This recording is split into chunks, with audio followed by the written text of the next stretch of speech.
2 months ago. Chapter 111 The Desperate Man _1 Chapter 1 to 11 The Desperate Man _1 Chapter 1 Chapter 1 The Desperate Man _1 Chapter 1 Chapter 1 The Desperate Man _1 The north wind was like a knife, rolling up 1,000 piles of snow. The harsh winter was like a prison, turning drops of water into ice. Amid the vast expanse of white, a piece of verdant bamboo forest thrived, its green leaves like jade, shining with a translucent luster. Droplets of water clung to them, sparkling like brilliant pearls, each emitting a dazzling light. Wisps of dreamlike, snowy mist lingered, making this place seem like a land of immortality. On the ground of the bamboo forest, a creature resembling a four-legged snake hurriedly scurried across the brush, leaving trails of its scales shimmering with a strange color in the air. Suddenly, a burst of cold air appeared and landed on the four-legged snake. The temperature plummeted all around, and in an instant, the four-legged snake was frozen on the ground, turned into an ice sculpture as lifelike as the real thing. Finally caught this damned little thief who's been stealing food. There was a stir in the bamboo forest, and a young man emerged. He moved agilely, his figure tall and straight as a pine, with fine features and eyes clear as the depths of a tranquil lake. He was dressed in a thick cotton-padded jacket, and now his face carried an expression of relief. Fang Shi approached the ice sculpture, lifted the frozen four-legged snake with his hand and waited, his face gradually sagging as he murmured incessantly, "What a loss, what a loss. A non-stage demon insect, stone dragon, worth 1 spirit crystal.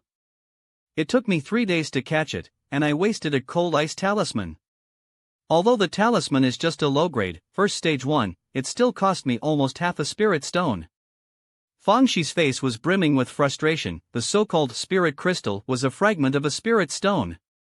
Generally speaking, 10 spirit crystals could be exchanged for 1 low-grade spirit stone. Of course, this was a losing deal, yet he had no choice but to do it, because Fang Shi was the spirit farmer of this bamboo forest, and next year's harvest depended on the growth of these bamboo trees. He couldn't let this demon insect ravage them. Whoosh whoosh, a gust of cold wind blew, causing Fang Shi to shiver from the cold. He looked up at the sky, where snowflakes were starting to fall once again, and wrapped his cotton-padded jacket tighter around himself, sighing inwardly. Before I knew it, has a year already passed since I crossed over? If I hadn't crossed over, I wouldn't dare believe that immortal cultivators could feel cold too. Yes, Fang Shi was a transmigrator. There was nothing remarkable about his transmigration, nothing special to speak of. In his previous life, he worked hard and got into college, later becoming dissolute and neglecting his studies, unable to find a decent job. After graduation, he was pressured by his parents to join the army of public sector exam candidates, only to be tormented by the math section of the civil service exam to the point of despair. As it turned out, desperate as one might be, the math problems still couldn't be solved. Regrettably, before the results of the civil service exam were out, Fang Shi had already transmigrated on the spot. Upon opening his eyes, he found himself in a world where immortal cultivators existed and was reincarnated into a youth with the same name as his Fang Shi. This Fang Shi was at the Qi refining 3rd level, alone in the world, a spirit farmer attached to Green Bamboo Mountain Market in the Yu country of the southern wilderness cultivation realm. Originally, Fang Shi had some disbelief about transmigration, but after fumbling for several hours and releasing his first small magic spell with trembling hands according to the body's memory, he finally became convinced that he truly possessed supernatural power and had become an exalted immortal. Of course, immortal cultivators weren't yet true immortals, they still had human aspects, had to endure the elements, and experienced birth, aging, sickness, and death. However, Fang Shi also knew from his memories that with the growth of an immortal cultivator's power and the ascension of their realm, one could indeed extend their lifespan, become immune to all diseases, and even achieve true immortality. The best example was the Situ family, which controlled the Green Bamboo Mountain Market.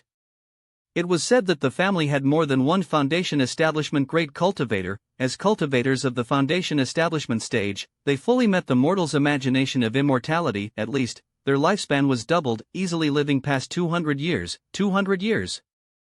In his previous life, that was enough time to witness the rise and fall of most dynasties. Therefore, Fang Shi chose to inherit everything from the original owner and continued to work as a spirit farmer in the market, embarking on his own path of cultivation. At this moment, although he was very disparaging verbally, after his complaints, Fang Shi still carefully put away the stone dragon.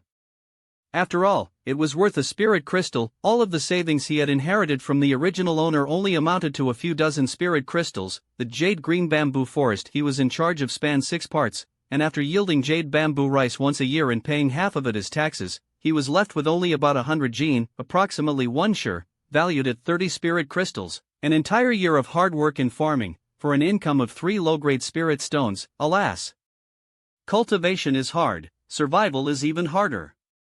Fang Shi sighed and shook off the snowflakes from his body, beginning to clear the weeds from the bamboo forest. These weeds, nourished by spiritual energy, grew exceptionally tough. If not careful, they would compete with the jade bamboo for nutrients, affecting the harvest. Hence, being a spirit farmer required proficiency in small magic spells like spring rain skills and metal grass mowing sword. Although Fang Shi had inherited the original owner's memories, farm work was still tough and life painful. Being at the 3rd level of the qi refining stage, he was only in the early stages among qi refiners. In Green Bamboo Mountain Market, there were many cultivators above the 4th level of qi refining, and occasionally, great masters above the 7th level would appear. In the cultivation world where the law of the jungle prevailed, the strong preyed on the weak, and looting was common. Moreover, high-ranking demon cultivators would carry out blood sacrifices over an area of 100 miles to create powerful spells or even magical artifacts. Although such tragedies were extremely rare, they were clearly recorded in books. Sometimes, Fang Shi even thought about giving up the path of cultivation and returning to the mortal realm to become a wealthy man, surrounded by wives and concubines, living out his remaining years in comfort. But soon, he cast aside such thoughts. After all, when it comes to enjoying life, even an ancient emperor might not be able to surpass an ordinary modern person. The only things that could outshine modern comforts were the temptations of transcendence and immortality. Therefore, despite the hardships, Fang Shi gritted his teeth and persevered. The sky was dark as ink. Fang Shi looked up at the weather and started heading home. Although the Green Bamboo Mountain Market was protected by a mountain protecting array, it only shielded the market's main street and surrounding shops in order to save spirit stones. There was no hope of covering the entire mountain with a spirit field area. So, this area was not very safe at night. Although there were patrols from the Situ family's enforcement squads, there were still incidents of cultivation robbers committing crimes. Naturally, Fang Shi was not about to risk his life. The residence area for spirit farmers was close to the market at the mountain's summit, which was patrolled more frequently and thus relatively safer. Fang Shi maliciously speculated that it was probably because people like him, the spirit farmers, had nothing of value to steal, which is why the cultivation robbers turned a blind eye. Walking up the mountain for a while, he saw a shanty area with low roofs coming into view, every household defined by fence boundaries, with sounds of chickens and dogs heard from neighboring yards. On seeing this, a smile couldn't help but form on Fang Shi's face. After taking a few steps, he met a cultivator looking like an old farmer who greeted him with a smile. "Young Fang, do you want to find a nice place to have some fun?" His face was full of wrinkles, and he grinned, showing 2 big yellow teeth.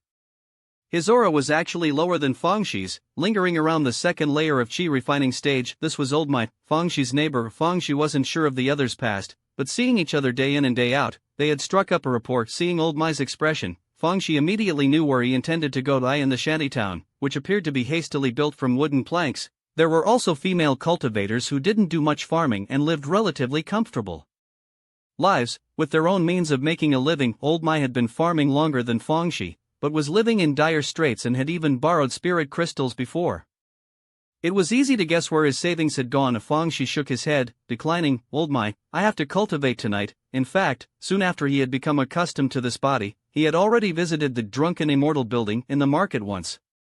He had spent almost half his fortune there, indulging himself for the entire night, while staggering out against the walls. It must be said that those little demons who specialized in charming skills were indeed quite wearing. Since then, Fang Shi in this world had devoted all his energy to farming. He couldn't help it, his purse was bare. How can I afford to treat pretty ladies to tea if I don't save up? I don't drink stale stuff. Fang Shi returned to his dwelling and opened the door. His room was quite large, separated into a living room, bedroom, cultivation room, and other small rooms. Some female cultivators would even plant some spiritual vegetables and raise some spirit birds within their fenced areas, making full use of every inch of their land. Fang Shi went to the kitchen and cooked himself a pot of porridge mixed with coarse grains and spirit rice. The spirit rice was naturally jade bamboo rice, each grain resembling jade, emitting a refreshing fragrance.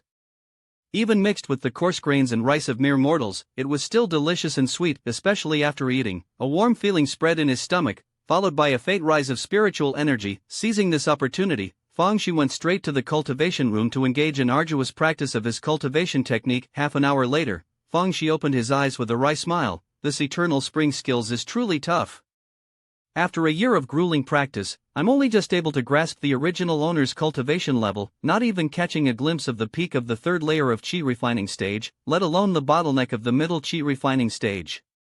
It's so difficult. While he sighed, he pricked up his ears to listen to the surroundings and took out a talisman to paste on the wooden wall of the cultivation room. It was a first-grade, low-quality protection talisman, which had a certain defensive power.